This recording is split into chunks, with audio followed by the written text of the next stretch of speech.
नैना की नई नई शादी हुई थी। शादी होते ही उसके पति विवेक को ऑफिस के काम से विदेश जाना पड़ता है। ससुराल में बिना पति के नैना के दिन कैसे कटते हैं, चलिए देखते हैं। नैना विवेक के गले लगकर रोने लगती है। विवेक, आपके बिना मैं यहाँ कैसे रहूंगी, मुझे भी अपने साथ ले चलिए। नैना, तुम्हें परेशान होने की कोई जरूरत नहीं है। घर में सब है ना तुम्हारा ख्याल रखने के लिए। माँ, पापा, निकिता, ये लोग तुम्हें कोई परेशानी नहीं होने देंगे। हाँ भाभी, भैया नहीं होंगे तो क्या हुआ, मैं हूं ना। मुझे अपनी ननद नहीं सहेली समझना। नैना बहू, हम तुझे बेटी बनाकर रखेंगे, तू चिंता क्यों करती है। जितनी जल्दी हो सके विवेक तुम्हें अपने साथ ले जाएगा। तब तक तुम हमारी बेटी बनकर रहना नैना बहू। देखा नैना, सब लोग तुम्हारी कितनी फिक्र करते हैं। तुम बेवजह रो रही थी। अच्छा, अब मैं चलता हूँ। विवेक विदेश चला जाता है। नैना अपने ससुराल में रहने लगती है। शुरू शुरू में तो सब कुछ ठीक चल रहा था, लेकिन धीरे धीरे सबने अपने रंग बदलने शुरू कर दिए। सास जो सुबह के 7 बजे तक नैना को सोता देख कुछ नहीं कहती थी, वो एक दिन अचानक सुबह 5 बजे ही उसे जगाने लगती है। नैना, सुबह के 5 बज गए हैं, अभी तक सो रही है। निकिता को कॉलेज जाना है, उसे लंच पैक करके कौन देगा। सास ससुर को चाय नाश्ता भी देना होता है कि नहीं, इतना भी नहीं सिखाया मायके वालों ने। माँ जी, आप सुबह सुबह मेरे मायके वालों को क्यों दोष दे रही हैं? आप मुझसे कह देती कि कल से 5 बजे उठना है, मैं अपने आप उठ जाती। अच्छा, तो ये भी अब कहना पड़ेगा। बहुत दिन हो गए, ससुराल में आराम फरमा लिया, अब चल उठ और काम पर लग जा। नैना को अपनी सास सुषमा का अचानक ये बदला बदला सा रूप बहुत अजीब लग रहा था, लेकिन उससे भी अजीब लगा जब उसने देखा कि ननद और ससुर भी उसके साथ बहुत अजीब व्यवहार कर रहे हैं।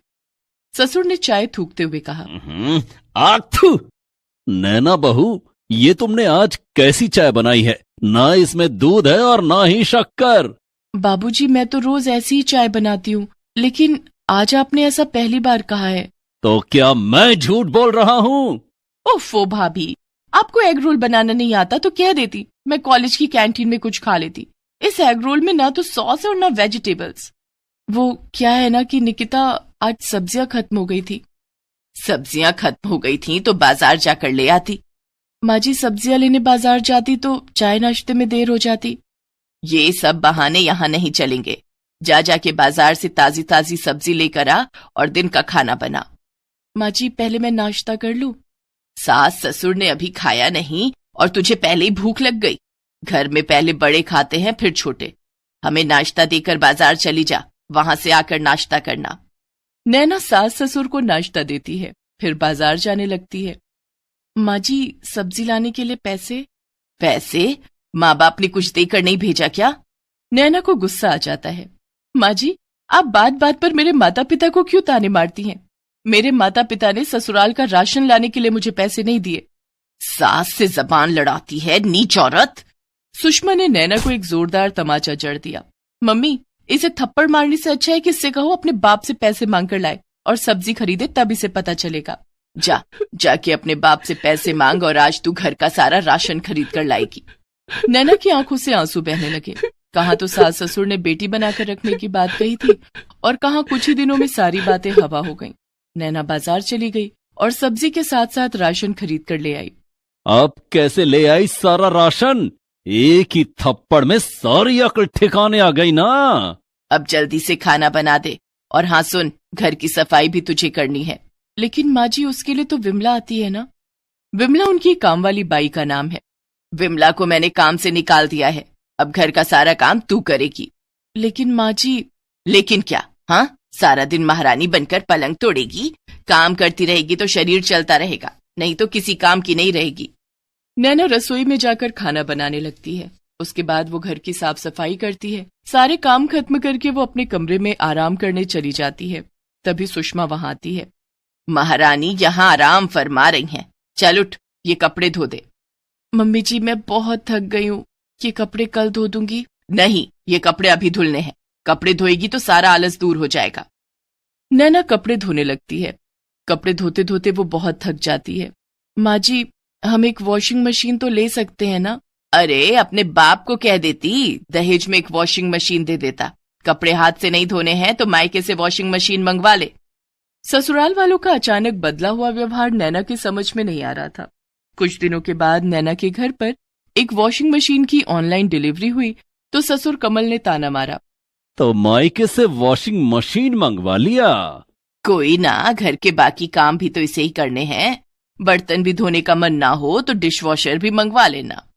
नैना ने अपने सास ससुर की बातों का कोई जवाब नहीं दिया। उस दिन नैना खुश थी कि अब हाथ से कपड़े नहीं धोने पड़ेंगे। नैना ने वॉशिंग मशीन में कपड़े धोए। दूसरे दिन निकिता नैना के पास आई और जोर से बोलने लगी, क्या भाभी, आपने किस बात का बदला लिया है मुझसे? क्या हुआ निकिता? मेरे सफेद कुर्ते पर अपनी साड़ी का कलर लगा दिया। वॉशिंग मशीन में एक साथ कपड़े धोगी तो यही होगा ना, लेकिन आपको तो अपने आराम की पड़ी है। किसी के कपड़े खराब होते हैं तो उससे आपको क्या? कितना महंगा कुर्ता लिया था मैंने, सत्यानाश कर दिया। सुन नैना बहू, अब से रंगीन कपड़े तू हाथ से धोएगी। बेचारी नैना ससुराल वालों की डिमांड पूरी करते करते थक जाती। न तो उसे खाने पीने का समय मिलता और न सोने का। नैना बहुत कमजोर होती जा रही थी। एक बार की बात है, निकिता ने आकर नैना से कहा, भाभी, कल मेरे कुछ दोस्त घर पर आ रहे हैं, उनके लिए कुछ अच्छा सा नाश्ता तैयार कर देना, और हाँ, वो सभी रात का डिनर करके जाएंगे। दूसरे दिन नैना निकिता के दोस्तों के लिए नाश्ता और खाना तैयार करने लगती है। नैना ने काफी सारे व्यंजन बनाए थे। निकिता के दोस्तों में कुछ लड़के भी थे। वे सब नैना को देखकर गंदी गंदी बातें करने लगे। निकिता, तेरी भाभी तो बहुत सुंदर है। तेरे भैया भी यहाँ नहीं रहते, कहीं इनका किसी के साथ कोई चक्कर तो नहीं? हाँ निकिता, पता कर ले, कहीं शादी से पहले तेरी भाभी का कोई बॉयफ्रेंड तो नहीं, वरना बिना पति के इतनी सुंदर लड़की कैसे रह सकती है? घर के काम से बाहर जाती होगी, वहीं अपने बॉयफ्रेंड के साथ गुलछर्रे उड़ाती होगी। ये सब सुनकर निकिता के मन में भी नैना के लिए शक पैदा होने लगा। दोस्तों के जाने के बाद उसने सुषमा को ये बात बताई। हाय राम, हमारी तो किस्मत ही फूट गई, कहीं हमारी बहू सच में बदचलन तो नहीं। अब तो सुषमा, निकिता और कमल हाथ धोकर नैना के पीछे पड़ गए और उससे कहने लगे कि अपने बॉयफ्रेंड के बारे में बताए। कि आप लोग कैसी बातें कर रहे हैं, मेरा कोई बॉयफ्रेंड नहीं है, शादी से पहले भी मेरा कोई बॉयफ्रेंड नहीं था। दिन भर फोन से चिपकी रहती है, फोन पर छिप छिप कर बातें करती होगी। पापा, मैं तो कहती हूँ भाभी से उनका फोन ही छीन लो, ना रहेगा फोन और ना करेगी आशिकी। निकिता ठीक कह रही है, वरना तो ये एक दिन हमारे खानदान की नाक कटवा देगी। ससुर कमल नैना से उसका फोन छीन लेते हैं। नैना विवेक से भी बात नहीं कर पा रही थी। विवेक कई बार नैना को फोन करता, लेकिन फोन तो कमल के पास था। सुषमा, विवेक कई दिनों से नैना को फोन कर रहा है, मैं उससे क्या कहूँ? एक काम करते हैं, नैना को घर से निकाल देते हैं और विवेक से कह देंगे कि अपने आशिक के साथ भाग गई। ठीक है। और दूसरे दिन तीनों मिलकर नैना को घर से निकाल देते हैं। लेकिन माँ जी, मेरा कसूर क्या है? तू एक बदचलन औरत है, पति के बिना औरत बदचलन होती है। नैना रोती हुई अपने मायके आ जाती है। उधर कमल विवेक को फोन पर कह देता है कि नैना घर से भाग गई है। ये सुनते ही विवेक दूसरे ही दिन विदेश से वापस आ जाता है। विवेक बेटा, तू आ गया। हमने नैना को रोकने की बहुत कोशिश की, लेकिन वो नहीं मानी, बोली कि वो किसी और से प्यार करती है। बस करो माँ, कितना झूठ बोलोगे आप लोग। नैना ने मुझे सब कुछ बता दिया है। मैंने सोचा था कि मेरे जाने के बाद तुम लोग उसका ख्याल रखोगे, लेकिन तुम लोगों ने उस पर अत्याचार करना शुरू कर दिया। वो वॉशिंग मशीन भी मैंने ही ऑनलाइन ऑर्डर की थी। उस दिन निकिता के दोस्तों ने उसे भड़काया और तुम लोग उनके कहने पर आ गए और नैना को घर से निकाल दिया। मैं नैना को लेकर हमेशा के लिए विदेश जा रहा हूँ, अब कभी लौट कर नहीं आऊंगा। ऐसा मत बोल बेटे, हमें छोड़कर मत जा। हमें माफ कर दो भैया, हमसे बहुत बड़ी गलती हो गई। निकिता, ये मत भूलो कि एक दिन तुम भी किसी की बहू बनोगी। अगर तुम्हारे साथ भी ये सब होगा तो तुम पर क्या गुजरेगी? विवेक नाराज होकर सीधा वहां से नैना के मायके जाता है। चलो नैना, मैंने तुम्हारा टिकट भी करवा लिया है। आज रात की फ्लाइट से ही हमें विदेश जाना है।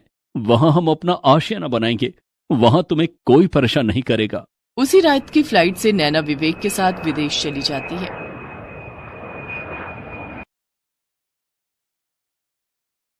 श्याम एक गरीब लड़का था। उसकी शादी एक अमीर लड़की सिमरन से हो जाती है। सब कुछ ठीक चल रहा था कि अचानक एक हादसे में सिमरन की मौत हो जाती है और मजबूरीवश श्याम को एक गरीब लड़की माला से शादी करनी पड़ती है। श्याम माला से सौतेला व्यवहार करने लगता है। आगे क्या हुआ जानने के लिए देखिए गरीब सौतेली बीवी। श्याम कॉलेज में क्लास के अंदर बैठा हुआ था, तभी क्लास में एक बेहद खूबसूरत लड़की सिमरन आती है। देखने में वो काफी अमीर लग रही थी। श्याम की नजर जब सिमरन पर पड़ती है तो वो उसे दिल दे बैठता है। सिमरन श्याम के बगल में आकर बैठ जाती है।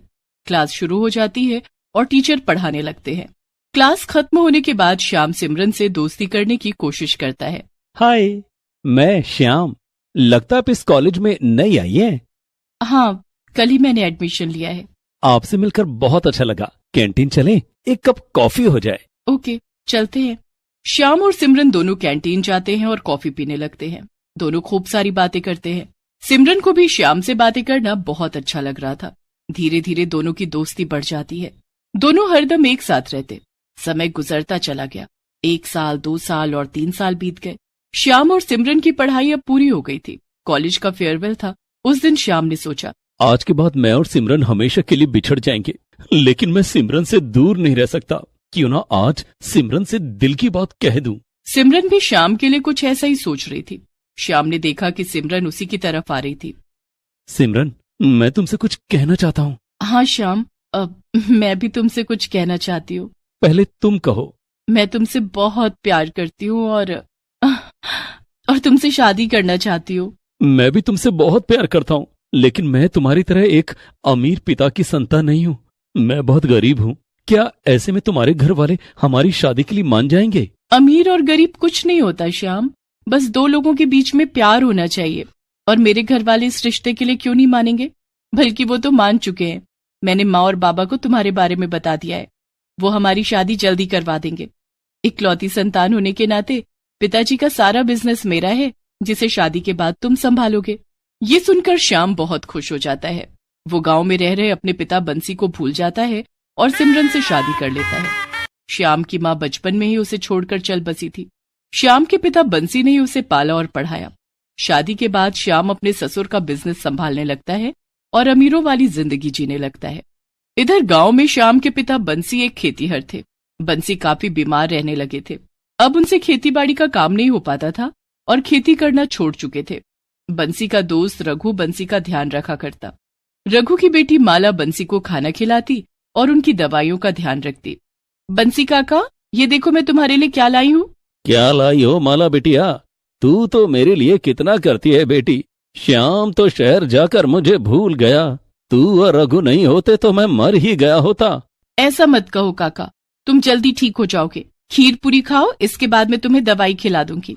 माला की देखरेख में बंसी की तबीयत में काफी सुधार आ जाता है और बंसी ठीक हो जाता है। लेकिन एक दिन दिल का दौरा पड़ने के कारण रघु की मौत हो जाती है। मरने से पहले बंसी रघु से वादा करता है कि वो माला की शादी श्याम से करवा देगा। बंसी, मेरी बेटी माला का ख्याल रखना। इसका तुम्हारे अलावा अब कोई नहीं है। तू चिंता मत कर रघु, मैं शहर जाकर श्याम को ढूंढूंगा। नालायक, जहां भी छिपा होगा उसे ढूंढकर माला की शादी उससे करवाऊंगा।